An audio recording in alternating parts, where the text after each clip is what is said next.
Hi, I am Santosh, ELV consultant. Today, I am going to discuss about core value. Okay, core value എന്ന് വെച്ചാൽ എന്താണ്? അതാണ് നമ്മൾ നോക്കുന്നത്. ഓക്കെ, നമ്മൾ കോർ വാല്യൂസ് എന്ന് പറഞ്ഞാൽ കേട്ടിട്ടുണ്ട്. ഓരോ കമ്പനിക്ക് ഒരു കോർ വാല്യൂ ഉണ്ട്. അപ്പോൾ ആ കോർ വാല്യൂ കൊണ്ട് ഉദ്ദേശിക്കുന്ന ആ കോർ വാല്യൂസ് ആ കമ്പനിയിൽ എല്ലാവരും പാലിക്കുന്നുണ്ടായിരിക്കും, അല്ലെങ്കിൽ അത് ആ രീതിയിലായിരിക്കും ആ കമ്പനി പോകുന്നത് എന്നായിരിക്കും നമ്മൾ വിചാരിച്ചു വെച്ചിരിക്കുന്നത്. പക്ഷെ കോർ വാല്യൂ എന്ന് വെച്ചാൽ എന്താണെന്ന് വെച്ച് കഴിഞ്ഞാൽ, ഇപ്പം എനിക്ക് ഇഷ്ടമുള്ള കുറേ കാര്യങ്ങൾ അതിനെ ഞാനൊരു ഒരു കണ്ടന്റ് അല്ലെങ്കിൽ അതിനെ ഒരു കുറച്ച് വേർഡ്സിൽ ഞാൻ എഴുതി ചേർക്കുന്നു. എന്നിട്ട് ഈ വേർഡിനെ എൻ്റെ ലൈഫിൽ എനിക്ക് ഇഷ്ടമുള്ള കാര്യങ്ങളാണ്, എൻ്റെ ഇഷ്ടപ്പെട്ട കാര്യങ്ങൾ, പോസിറ്റീവായിട്ടുള്ള കാര്യങ്ങളിലാണ് ഞാൻ കോർ വാല്യൂ ആയിട്ട് എടുക്കുന്നത്. ഈ കാര്യങ്ങൾ മാച്ച് ചെയ്യുന്ന ആൾക്കാരെ മാത്രമേ എൻ്റെ കൂടെ നിർത്താവൂ. എൻ്റെ കോർ വാല്യൂ മാച്ച് ചെയ്യുന്ന ആൾക്കാരെ മാത്രമേ ഞാൻ എൻ്റെ കൂടെ നിർത്താവൂ. എൻ്റെ കോർ വാല്യൂ മാച്ച് ചെയ്യാത്ത ആൾക്കാരെ ഞാൻ എൻ്റെ കൂടെ നിർത്തിക്കഴിഞ്ഞാൽ ഇന്നല്ലെങ്കിൽ നാളെ അവരുമായിട്ട് കാണും. ഒരു കോർ വാല്യൂ, ഒരു കമ്പനിയുടെ കോർ വാല്യൂ എന്ന് വെച്ച് കഴിഞ്ഞാൽ ആ കമ്പനിക്ക് ഉണ്ടാക്കുന്ന ആ വാല്യൂ മാച്ച് ചെയ്യുന്ന ആൾക്കാരെ മാത്രമേ ആ കമ്പനിയിൽ എടുക്കാവൂ. അല്ലാത്തവർ ആ കമ്പനിയിൽ എടുക്കാൻ പാടില്ല. അല്ലാത്തവരുണ്ടെങ്കിൽ പറഞ്ഞു വിടുക. ഓക്കെ, അപ്പോൾ അത്രയും ഇമ്പോർട്ടൻ്റ് ആണ് ഒരു കോർ വാല്യൂ എന്ന് പറയുന്നത്. സോ ഞാനിപ്പോൾ എൻ്റെ കോർ വാല്യൂ ഞാൻ സെറ്റ് ചെയ്തിട്ടുണ്ട്. അതെന്താണെന്ന് ഞാൻ ഇപ്പോൾ പറഞ്ഞുതരാം. ഓക്കെ,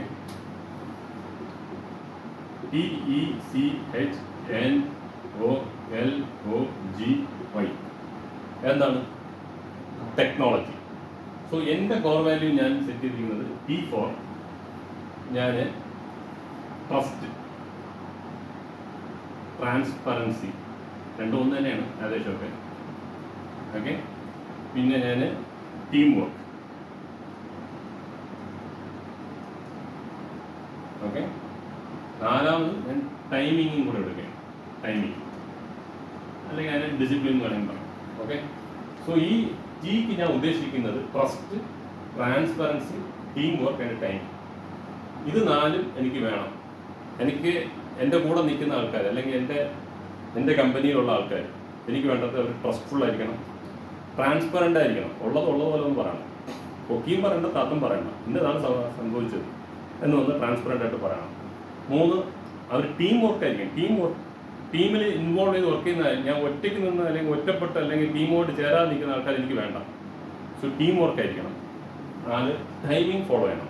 8 മണിക്ക് ഓഫീസ് വന്ന് 8 മണിക്ക് വരണം. 8:30 വരുന്നവർ ഇമ്പോർട്ടൻറ്റ് റീസൺ ആണെങ്കിൽ ഓക്കെ, അല്ലാതെ എപ്പോഴും 8:30 ലേറ്റായിട്ട് വരുന്നവർ നമുക്ക് വേണ്ട. സോ കോർ വാല്യൂയിൽ ഏറ്റവും ഇമ്പോർട്ടൻറ്റ് ടി. എൻ്റെ ബിസിനസ് ടെക്നോളജി ബിസിനസ് ആയതുകൊണ്ട് ഞാൻ ടെക്നോളജിയെ തന്നെയാണ് കോർ വാല്യൂ ആയിട്ട് എടുത്തിരിക്കുന്നത്. അതിൽ ആദ്യത്തെ ടിക്ക് ഞാൻ ഇത്രയും മീനിങ് ഞാൻ കൊടുത്തിട്ടുണ്ട്. സോ ഇതുള്ള ആൾക്കാർ മാത്രമേ ഞാൻ എൻ്റെ ടീമിൽ ഉൾപ്പെടുത്തത്തുള്ളൂ. രണ്ടാമത്തെ ഈ ഞാൻ എക്സ്പീരിയൻസ് അല്ലെങ്കിൽ എക്സ്പെർട്ടൈസ് എന്ന് പറയാം. എനിക്ക് ഇനിയൊരു പുതിയൊരു ഫ്രഷർ എടുത്തുകൊണ്ട് വന്ന് പഠിപ്പിച്ച് ട്രെയിനിങ് കൊടുക്കാനൊന്നും സമയമില്ല. Because I want to grow faster. So എനിക്ക് ബേസിക് എക്സ്പീരിയൻസ് ഉള്ള ആൾക്കാരെ വേണം എൻ്റെ ടീമിൽ വേണ്ടത്. 2, അവരെ ഞാൻ എക്സ്പെർട്ടൈസ് ചെയ്യും, അവരെ ഞാൻ പഠിപ്പിക്കും. ഓക്കെ, അവർ കോച്ചബിൾ ആയിരിക്കണം. ഞാൻ പറയണതിനെ കേട്ട് പഠിക്കാൻ, അല്ലെങ്കിൽ നമ്മുടെ കമ്പനിയിൽ ആ സബ്ജക്റ്റ്, ആ പ്രൊഡക്റ്റിനെ കുറിച്ച്, ആ സർവീസിനെ കുറിച്ച് കോച്ചബിൾ ആയിട്ടുള്ള പഠിക്കാൻ പറ്റിയ ആൾക്കാർ വേണം എൻ്റെ കൂടെ വരാൻ. സോ എക്സ്പെർട്ടൈസ് ആവണം. അവർ കോച്ചബിളായി പിന്നെ അവർ എക്സ്പെർട്ടൈസ് ആവണം ആ ഫീൽഡിൽ. So experience and expertise is a must.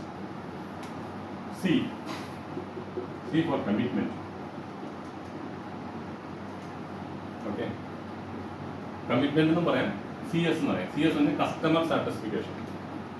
നമ്മളൊരു കമ്മിറ്റ്മെൻറ്റ് ഒരു കസ്റ്റമറുമായിട്ട് കമ്മിറ്റ് ചെയ്ത് കഴിഞ്ഞാൽ ആ കമ്മിറ്റ്മെൻറ്റ് ഫുൾഫിൽ ചെയ്തിരിക്കണം. ഒരു കസ്റ്റമറുടെ അടുത്ത് പറയുന്ന ഒന്ന് ഡെലിവറി ചെയ്യുന്ന വേറെ ഒന്നാവാൻ പാടില്ല. രണ്ടാമത്, ഒരു കസ്റ്റമറുടെ നമ്മൾ കമ്മിറ്റ് ചെയ്തു, ആ പണി ചെയ്ത് കൊടുത്തു കഴിഞ്ഞാൽ ആ കസ്റ്റമർ അതിൽ സാറ്റിസ്ഫൈഡ് ആണോ എന്നുള്ളത് കൂടെ നമ്മൾ ചെക്ക് ചെയ്യണം. അപ്പോൾ C ഞാൻ ഉദ്ദേശിക്കുന്നത് കമ്മിറ്റ്മെൻറ്റ് ആൻഡ് കസ്റ്റമർ സാറ്റിസ്ഫിക്കേഷൻ.